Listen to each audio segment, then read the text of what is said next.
Bem-vindos a mais um episódio do Fut Talks, um espaço do pensar estratégico no futebol.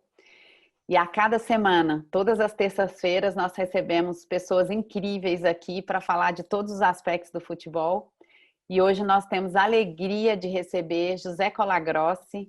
Ele é CEO global de esportes do Grupo Cantar. Também aqui no Brasil atua fortemente aí, nos brindando com estatísticas, com conhecimento nos esportes e também dentro do futebol. Então, eu gostaria de dar boas-vindas e já começar perguntando para o Colagrossi. Nós sabemos, e muitos clubes, ou alguns clubes, eu diria, já entenderam que futebol se ganha dentro e fora do campo. Qual a sua opinião, sua vivência sobre isso? E se você puder comparar o Brasil em relação a outros países como os europeus, como você vê o posicionamento dessa vitória dentro e fora? Primeiro, obrigado pelo convite, estou muito feliz de estar aqui, sou fã e queria, acima de tudo, agradecer o trabalho que vocês fazem há tantos anos. Eu digo muito, né, seja quando eu dou uma entrevista ou no meu Twitter, que torcedor informado é torcedor empoderado. A informação empodera as pessoas. E o torcedor empoderado, ele é um poder que pode ajudar mais o clube, seja através de apoio, seja através de pressão. E o trabalho que vocês fazem há muito tempo é de empoderamento dos torcedores. Enfim, e eu parabenizo por isso.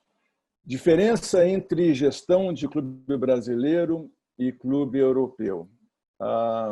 Interessante. Eu diria o seguinte, a maior diferença que existe, sim, existe uma diferença de investimento, existe uma diferença do nível de profissionalização dos gestores, existe uma diferença de como os clubes europeus veem atividades de comercial, marketing, licenciamento, comunicação, como muito mais estratégicas que no Brasil. No Brasil, muitos clubes ainda investimento, infelizmente, veem isso como gasto, como despesa. Enfim. E eu ouço até hoje, em 2020, quando eu falo, cara, contrata um profissional de comunicação importante. Eu quero falar, se eu tiver dinheiro, eu contrato um jogador novo. Enfim, como se eles fossem exclusivos, que ou você contrata um jogador ou você contrata um profissional de comunicação. Mas a grande diferença não é no nível do profissionalismo entre os clubes da Europa, os principais, e os brasileiros. A diferença é no conceito do que é ser um clube de futebol. Já há algum tempo na Europa, os principais clubes, como a UEFA também você pode colocar nessa lista, como a Premier League também você põe nessa lista, eles não se veem como clube de futebol. Eles se veem como uma organização de mídia que tem um clube de futebol. Isso é uma percepção, é um approach totalmente diferente do que nós temos na América Latina e no Brasil. Ou seja, eles entendem que tudo acontece no ambiente da mídia. A interação clube-torcedor, torcedor-torcedor, patrocinador-torcedor, patrocinador-clube, tudo acontece no ambiente da mídia. É na mídia que o clube se comunica, é na mídia que o clube se promove, é na mídia que o clube vende, é na mídia que o clube se manifesta, se posiciona e engaja. Então, qual é a visão deles lá fora? É que nós não somos um clube de futebol. Nós somos uma organização de mídia que usa a mídia como interface de todos os nossos relacionamentos e, por acaso, temos um clube de futebol. Então, nesse ambiente da mídia é onde o clube gera valor para os seus torcedores, para os seus patrocinadores, para os seus apoiadores. Porque, de novo, repetindo, tudo acontece no ambiente da mídia. E isso acontece através vamos listar, da interação com os torcedores, da aproximação dos torcedores com os patrocinadores, ou seja, da criação de ativações digitais e de hospitalidade que agregam enorme valor ao patrocínio. Um rápido número para vocês. Em média, a meta dos grandes clubes europeus é de que 20% do retorno de patrocínio não seja através de exposição de marca em mídia. e sim através de ativações digitais ou de hospitalidade, de gamificação e por aí vai. No Brasil, a média é 1%, que vem de outras atividades que não exposição de marca em mídia tradicional, principalmente, né? Geração de conteúdo de altíssima qualidade, que engaja. Ou seja, a propaganda desses clubes não é um comercial de 30 segundos que ele coloca em algum lugar, é o conteúdo engajador e matador que ele solta nas redes e viraliza. Esse modelo funciona já há alguns anos no futebol europeu com extraordinário sucesso. Agora, esse modelo não foi inventado pelo futebol europeu.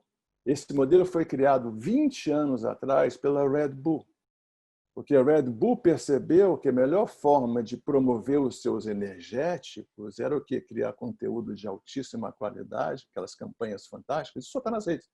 E o investimento, ao invés de fazer investimento de compra de mídia, você faz investimento na produção das campanhas, você deixa que a rede toma conta do resto e viraliza. E aí é uma mudança de conceito onde as pessoas, ao invés de fugirem do comercial, elas buscam o comercial.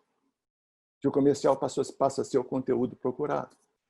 Essa é uma mudança de conceito, acima de tudo, que o futebol brasileiro ainda não entendeu. E se nós analisarmos todas as campanhas de altíssimo resultado, vamos falar assim de algumas, as campanhas da Heineken, aqueles filmezinhos da Heineken, sabe, que são incrivelmente interessantes. Tem um no Brasil, tem um da Itália, tem um dos Estados Unidos, tem um da França, tem um do Japão. As pessoas buscam aquilo. Ninguém entende que aquilo é um comercial. Ou seja, aquilo é um conteúdo matador que as pessoas veem 10 vezes, mandam para todo mundo. E é isso que gera o valor para a Heineken, nesse caso para a Champions League. A P&G faz uma campanha semelhante em anos olímpicos, que é extremamente interessante, ou seja, de homenagear as mães dos atletas, porque as mães são as compradoras de produto da P&G, enfim. E por aí vai. A Champions League, a UEFA faz isso. A construção de marca da UEFA ela é toda feita nesse modelo. A UEFA é uma máquina eficiente de geração de mídia. Que agrega valor para todo mundo, para os clubes, para a UEFA e para os seus patrocinadores. No Brasil, isso é uma coisa nova, porque o Brasil tem que dar 2 passos antes de poder adotar esse modelo. O primeiro passo é o entendimento disso. Entender que nesse mundo digital o torcedor é empoderado, o torcedor é um protagonista, o torcedor tem voz, rosto, opinião e influencia. Ainda existe uma certa dificuldade dos clubes brasileiros, não todos, de entenderem que o torcedor digital é um protagonista fundamental e que eles têm que saber dialogar com esses torcedores. Tem que entender o que eles sentem. E o segundo passo é, entendendo o papel do torcedor no mundo digital, no futebol digitalizado, o segundo passo é entender o papel da mídia. E esse talvez seja o pulo ou o desafio mais importante que a gente tem, porque, infelizmente, o futebol brasileiro ainda entende comunicação, licenciamento, marketing como gasto. Né? Tem que gastar, tem que contratar profissionais, e aí contrata o mais barato possível, enche de estagiário a sala, enfim. E depois não entende. Depois não entende por que as coisas boas não acontecem. E isso é muito importante na área de patrocínio também, mas a gente pode falar sobre isso daqui a pouquinho. Você só me lembrou, antes de passar com Medina, a definição que eu mais gosto de marketing é aquela do saudoso Raymar Richards, que ele diz: marketing é entender para atender. Quando você pensa a complexidade disso, maravilha. Medina. Colagrossi é uma pedagoga, professora Maria de Fátima Pérez. Ela diz que a gente entrou na era do conhecimento, mas ainda com o pé enterrado na era da informação. Né? Uhum. E pergunta, né, será que o necessário desenvolvimento da habilidade seletiva, né, diante do bombardeio de informações que a tecnologia da informação e comunicação nos oferece foi realmente desenvolvido? E eu emendaria, né, você que tem assim um trânsito e é um especialista né, nesse tema e faz muita pesquisa, né, inclusive dentro do esporte, do futebol, dentro desse bombardeio de fake news que a gente tem hoje, que a gente não sabe o que é verdadeiro, o que é falso. Como é que você vê, né, aí os próximos tempos em relação a esse momento, né, de ebulição que a gente está vivendo em relação à própria validade das informações? Ótima pergunta. Eu sou professor do INSPER, da SPM e da Trevisan, essas duas no curso de pós-graduação, em algumas disciplinas. Uma delas é inteligência de mercado, que é a minha principal disciplina que eu mais gosto de lecionar. Enfim, eu apresento para meus alunos já há alguns anos um modelo de pirâmide da informação que é bem interessante. Porque, na verdade, existem 4 níveis, né, de inteligência e informação. Você tem o nível mais básico, que é dados. Ou seja, e nós, como grupo, durante décadas, nós vendíamos dados. Dados de audiência, dados de consumo, dados de intenção de eleitor, dados disso, dados daquilo. Só que no mundo digital tem tanto dado, seja pela rede, o que você quiser, você vai lá, faz um Google e aparecem centenas de dados, muitas vezes conflitantes. Cada vez mais os dados puros entregam menos. Essa é a realidade. E aí, se você subir um nível nesse modelo, você tem o nível da informação. O que é informação? Informação é o dado analisado. Quando você pega o dado, estuda o dado e analisa, e você começa a criar informação, aí você tem um nível onde que entrega muito mais. Lá na minha prática, faz anos que nós paramos de ser fornecedores de dados. Ou seja, o nível mais elementar que nós trabalhamos é o nível da informação. O dado é um insumo que a gente usa para gerar informação.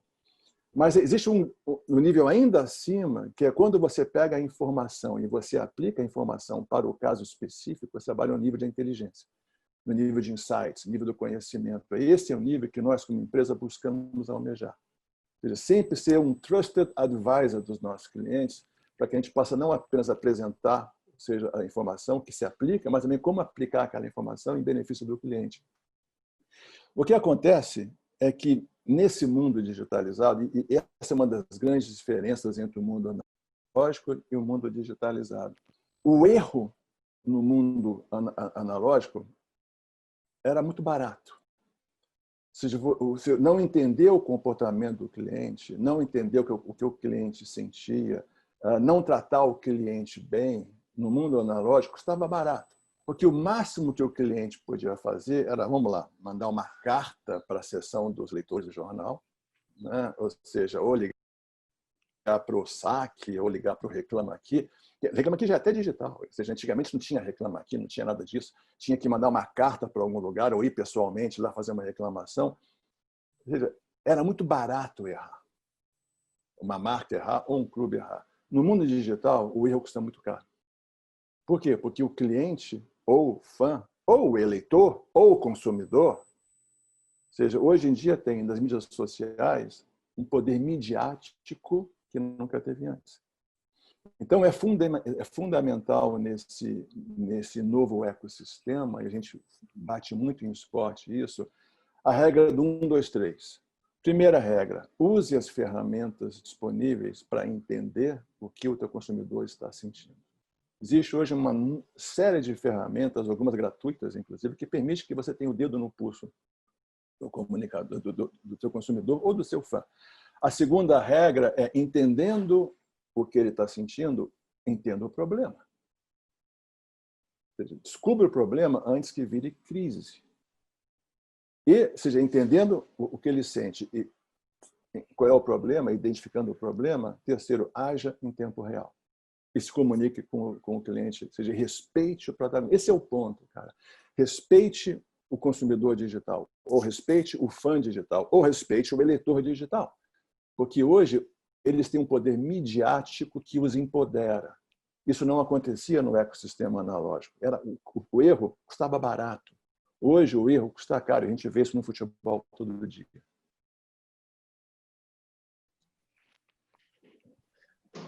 Rafa?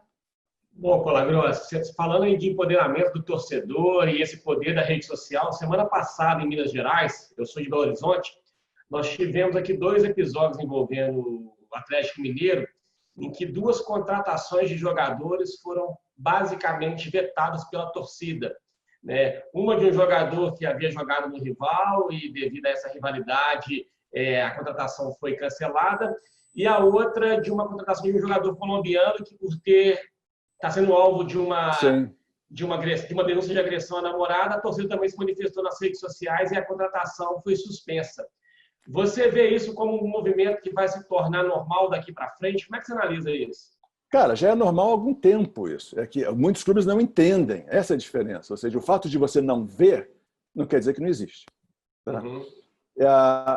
Outro dia, quando houve esses dois fatos em Minas Gerais, nós fizemos uma rápida pesquisa nos nossos dados e a gente viu que desde 2012, essas coisas acontecem.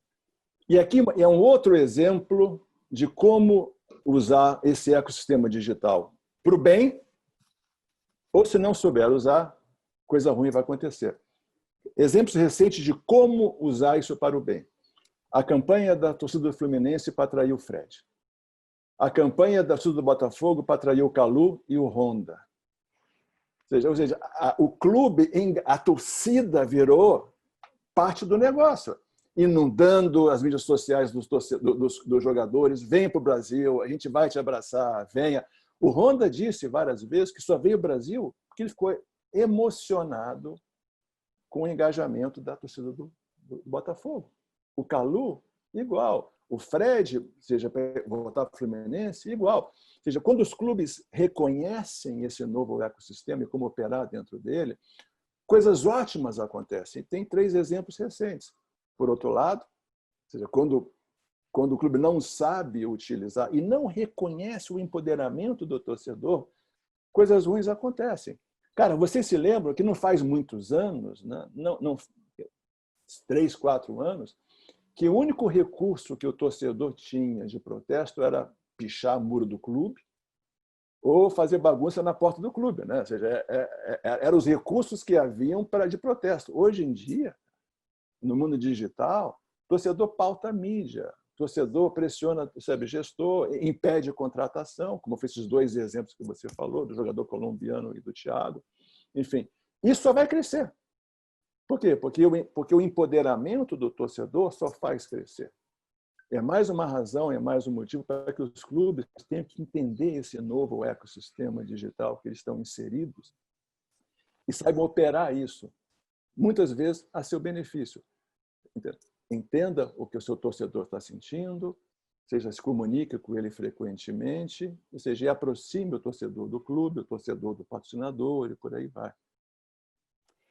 Colagrossi, nessa hora aí que a gente está fazendo uma avaliação nos clubes, no Brasil, o que a gente tem visto, infelizmente, cada vez mais é o futebol brasileiro, nos últimos anos principalmente, conhecido lá fora pelos poucos jogadores que atuam principalmente nos clubes europeus aí com mais visibilidade. E é um enorme risco para essa indústria, né? Você está vendo ao contrário. Aqui no Brasil, cada vez mais, e por várias razões que você já citou, os grandes clubes, os grandes países significando mais e mais o futebol e outros esportes que nem chegavam para a gente. Sim. E o Brasil representado por indivíduos sem toda essa articulação que você, né, domina e conhece muito. Qual o risco e como que você está vendo isso num futuro bem próximo, ameaçando uma indústria inteira, para além só dos clubes, ameaçando o país do futebol, como éramos conhecidos e queremos continuar a ser conhecidos? Esse é o principal risco que existe. Não existe outro risco mais complicado de resolver que esse. Porque se você pensar, vamos fazer uma rápida análise histórica. Durante muitas décadas, 100 anos talvez, o futebol brasileiro tinha o monopólio da paixão do brasileiro. Não tinha outro. Foram 100 anos de monopólio da paixão. Não havia concorrência, não tinha outro esporte que chegasse nos pés.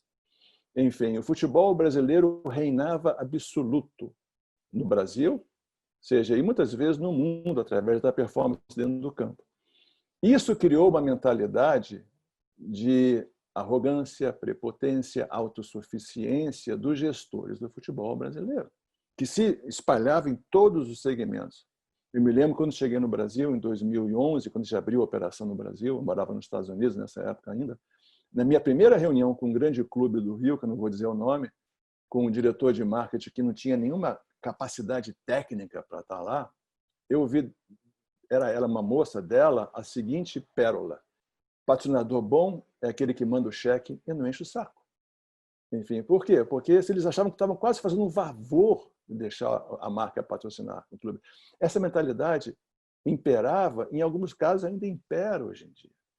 E aí o que aconteceu? Né? No futebol teve nos anos 80 uma certa concorrência da Fórmula 1, seja lá do Senna e do Piquet, naqueles anos, final da década de 80 e começo de 90, a Fórmula 1 cresceu muito no Brasil, mas era uma corrida por ano, por semana só, enfim. E aí veio a vôlei, geração de prata, geração de vôlei, de ouro, aí cresceu um vôlei no Brasil, depois veio o tênis durante um período de 3 anos com o Guga, aí veio o MMA, né? Ou seja, mais já nesse século, um crescimento, mas o futebol sempre era um monopólio, tinha o monopólio dos nossos corações. Tinha o monopólio da mídia, tinha o monopólio das transmissões. Me lembro que a Bandeirantes, nos anos 80, transmitia um jogo do futebol italiano no sábado, se não me engano, o Falcão jogava lá, e o Zico, e por aí vai. O que aconteceu é que esse monopólio acabou.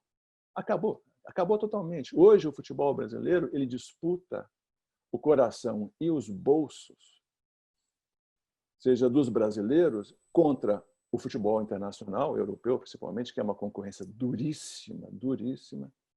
Disputa contra outros esportes brasileiros, seja o MMA, o vôlei, a NBA, o basquete, a NBB e por aí vai. Disputa com outras formas de entretenimento, inclusive o e-sports e música. Porque a nova geração, e essa é uma profunda mudança da minha geração, na minha geração eu via o futebol como paixão. A nova geração vê o futebol como outra forma de entretenimento. E como entretenimento, o futebol disputa contra cinema, contra música, contra balada, contra esportes, contra futebol americano, NBA, futebol europeu. E é uma concorrência muito dura para o futebol brasileiro, porque o produto é melhor que o futebol como produto. É mais bem empacotado, é mais bem oferecido, seja numa dinâmica mais interativa, muito digital. Quer ver um outro dado, seja de Ibope para vocês? A oferta de futebol europeu na TV paga no Brasil é maior do que a oferta de futebol brasileiro. É mais fácil. Eu, como botafoguense, morador em São Paulo, se eu não tiver o pay-per-view, é mais fácil eu acompanhar os jogos do Liverpool do que do Botafogo. Enfim, e aí e consumir notícia e tudo isso. Então, o futebol brasileiro não estava preparado, não se preparou para essa concorrência, tipo coisa de monopólio, né? Eu sou dono, não tem concorrência. E hoje em dia o futebol brasileiro ainda não está sabendo como competir contra essas outras formas de entretenimento. Ainda existe uma dificuldade de entender o conceito, o que está acontecendo e saber o que fazer. A desunião dos clubes é um problema seríssimo, seríssimo, porque qualquer iniciativa tem que ser coletiva entre os clubes. Então, a desunião dos clubes é muito, muito, muito, muito séria. Os clubes não sabem negociar a mídia.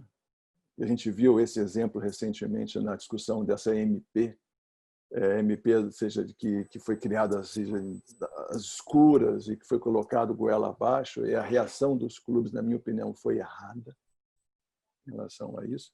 Eu tenho os dados, os clubes não. Enfim. E os clubes não entendem ainda que o calendário brasileiro precisa ser profundamente reorganizado para que as competições tenham mais brilho, tenham maior apelo. Porque hoje em dia o campeonato é tudo fragmentado, você tem muito tempo com o estadual, e quando eu falo isso, os meus clientes de federação me ligam me xingando, mas sabe, você tem muito tempo de estadual, seja, e aí você tem um brasileiro, seja que seja meio espremido, aí você tem Copa do Brasil, Libertadores, Sul-Americana, tudo em paralelo, ou seja, brigando pelo mesmo espaço, enfim, e tudo é difícil de fazer. Por quê? Porque não há união. Enquanto não há união, ou seja, e os clubes, outra grande diferença entre o futebol europeu, não o futebol europeu, o esporte internacional e o esporte brasileiro, essa é uma questão cultural. É que lá fora Eu sei, eu atendo a Premier League, eu atendo a UEFA, eu atendo a FIFA, eu atendo a La Liga, todos os clientes nossos. Os clubes são sócios, os clubes são parceiros. Só são inimigos dentro do campo. Fora do campo, eles são parceiros, eles trabalham juntos.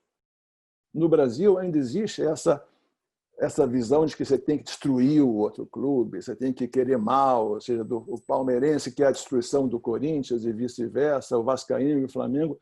Enquanto ainda imperar essa mentalidade de eu sozinho, Deus por todos, e que eu tenho que destruir os outros para crescer, o futebol brasileiro vai continuar como uma Ferrari no atoleiro. A roda fica patinando, patinando, patinando, não sai do lugar.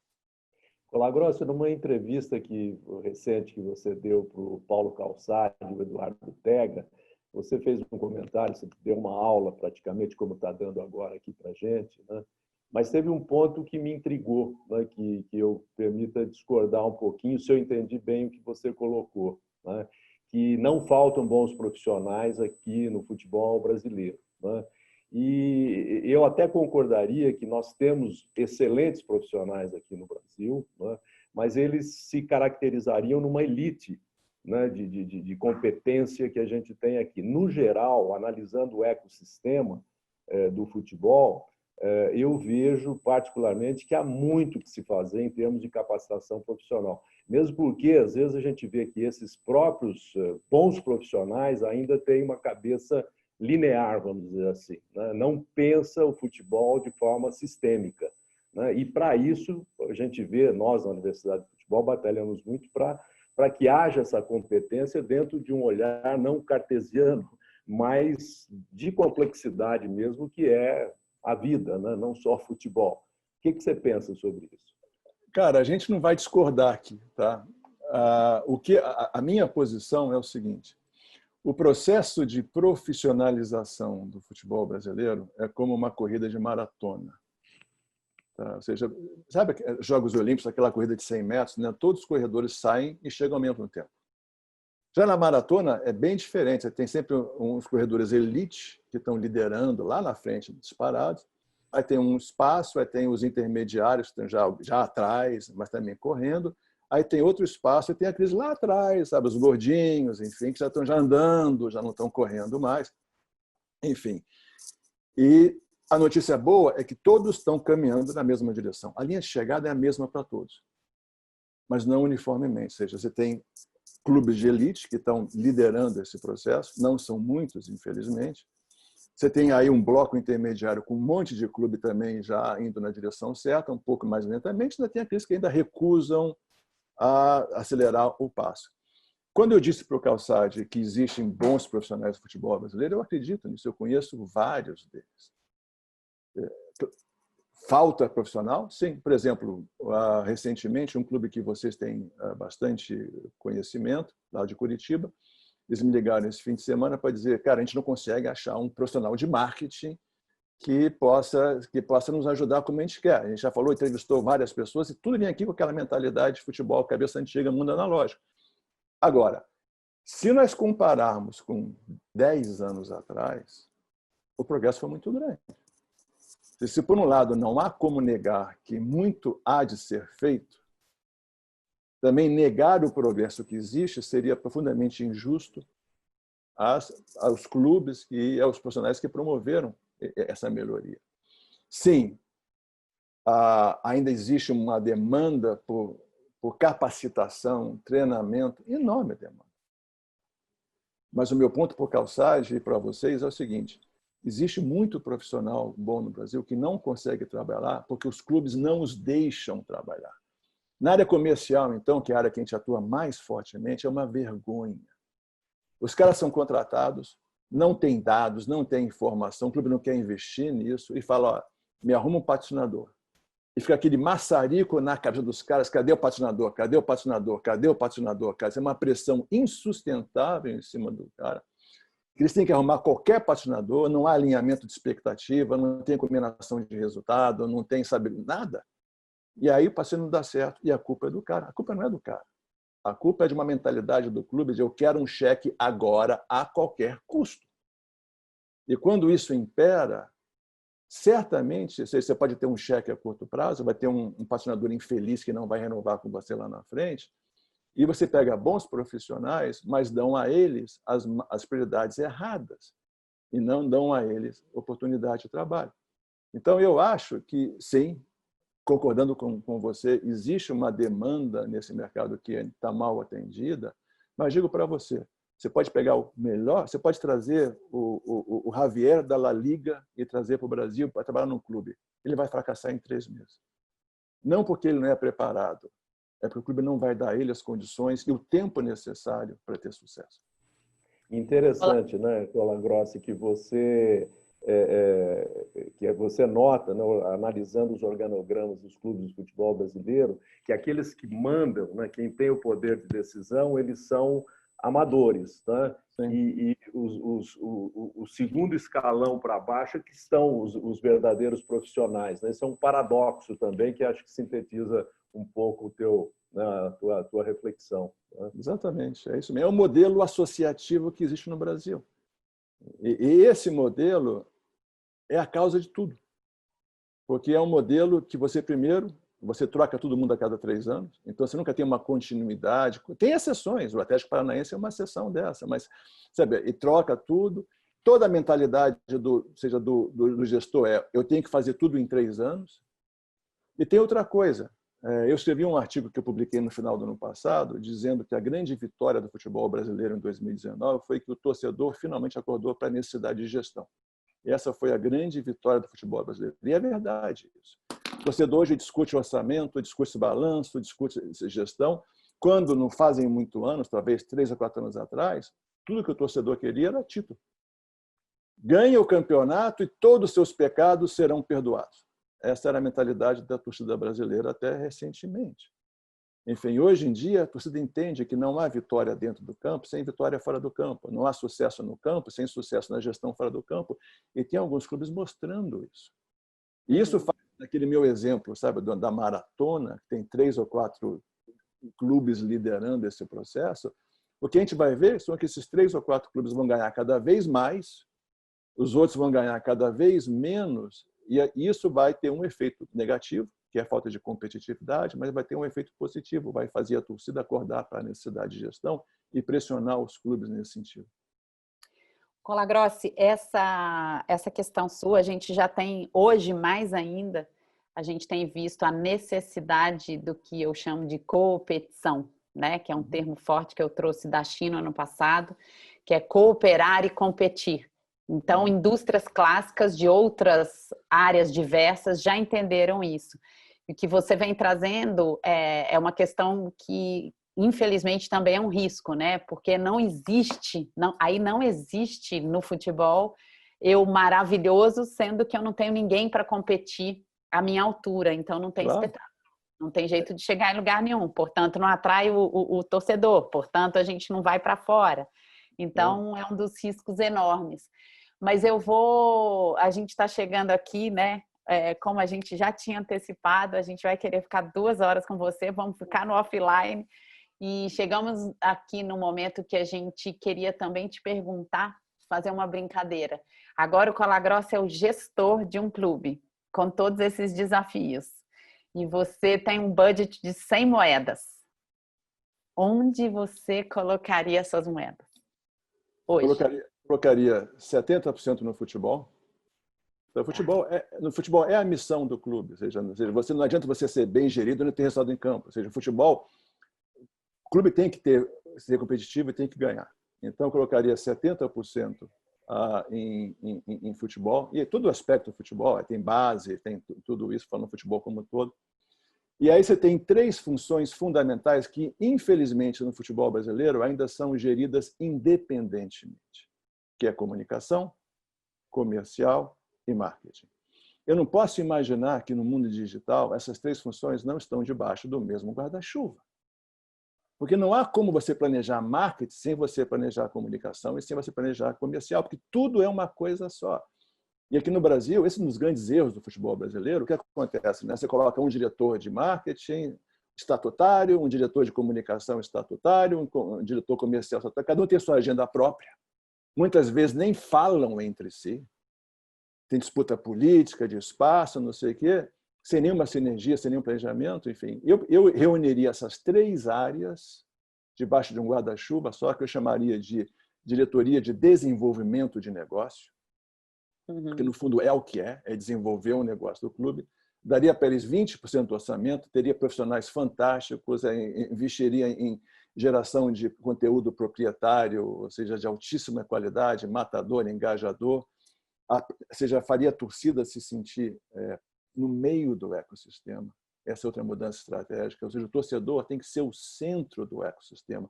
No sistema solar do futebol, o torcedor tem que ser o sol, não, ou seja, a lua, que fica girando em torno da Terra, que gira em torno do Sol. Ele faria essa mudança de conceito, colocaria o torcedor realmente no centro desse ecossistema, a razão de tudo, e os outros 10% distribuiria no que sobrasse de jurídico, clube, social e por aí financeiro, vai. Né? Financeiro vai, enfim. Porque, de novo, o futuro, os clubes que tiverem sucesso, eles vão se tornar empresas de mídia que têm um clube de futebol. É no ambiente da mídia que tudo acontece. E ignorar a mídia ou agir apenas reativamente à mídia é um erro estratégico que custa caro aos clubes.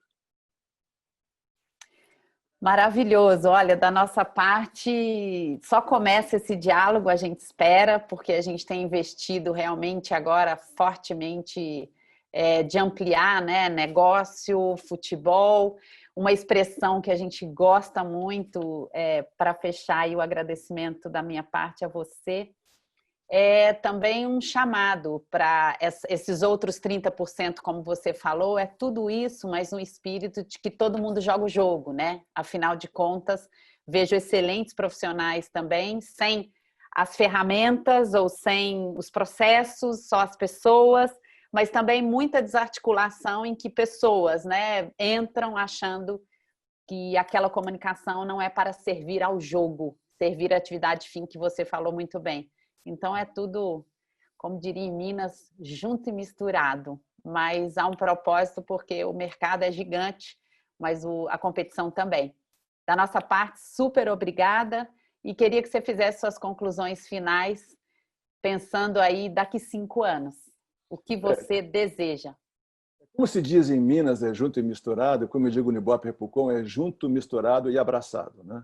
Ou seja, porque você tem que estar, seja abraçado, tem que ter uma sinergia em relação a isso. Como eu vejo em 5 anos, eu vejo com otimismo, eu tenho que ser otimista, né? Eu vejo com otimismo. Eu acho que, infelizmente, alguns clubes ficarão no caminho.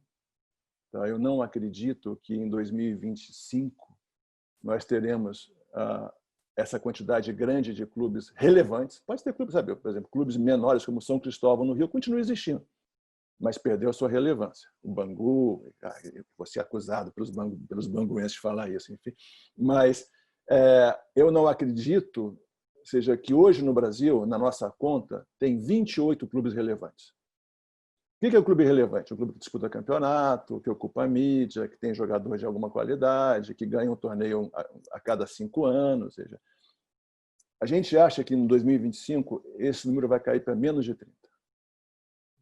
Por todas as razões que a gente citou aqui, a competição de futebol internacional, é uma forma de entretenimento, não é a forma mais engajadora no mundo digital para os jovens. Tem outra coisa também, o mercado do futebol caiu. O mercado do futebol caiu. O tamanho do dinheiro para o futebol caiu. Uma rápida, me dá 30 segundos para fazer uma análise final. Normalmente, os clubes têm as seguintes fontes de receita principais: patrocínio, transmissão de televisão, venda de jogador, tá? Sócio-torcedor e bilheteria. Normalmente, essas são as 5 fontes principais do futebol brasileiro desde sempre. As 5 fontes estão caindo. Transmissão de televisão, nós estimamos que na renovação de 2023, os valores arrecadados, porque eu acho que essa MP não morreu, ela está morta no Congresso, ela não vai passar. Enfim, nós estimamos que em 2023 os clubes negociarão o valor de transmissão 30% abaixo do que tem hoje. E até um cálculo otimista da nossa parte. Patrocínio caiu pela metade de 2013 para cá. Isso a gente mede, isso a gente sabe. Caiu pela metade de 2013 para cá. Venda de jogador Eu hoje vi uma matéria do Botafogo, sou botafoguense, que vão vender o Luiz Henrique, se não me engano, por 25 milhões de reais, que foi a maior venda da história do Botafogo. Você fala, pô, sério? Maior venda do Botafogo, 25 milhões de reais? Enfim, hoje nós temos o futebol brasileiro, tem uma competição enorme do futebol latino-americano, do futebol africano, por jogadores. Antigamente, o brasileiro e o argentino reinavam absoluto na Europa.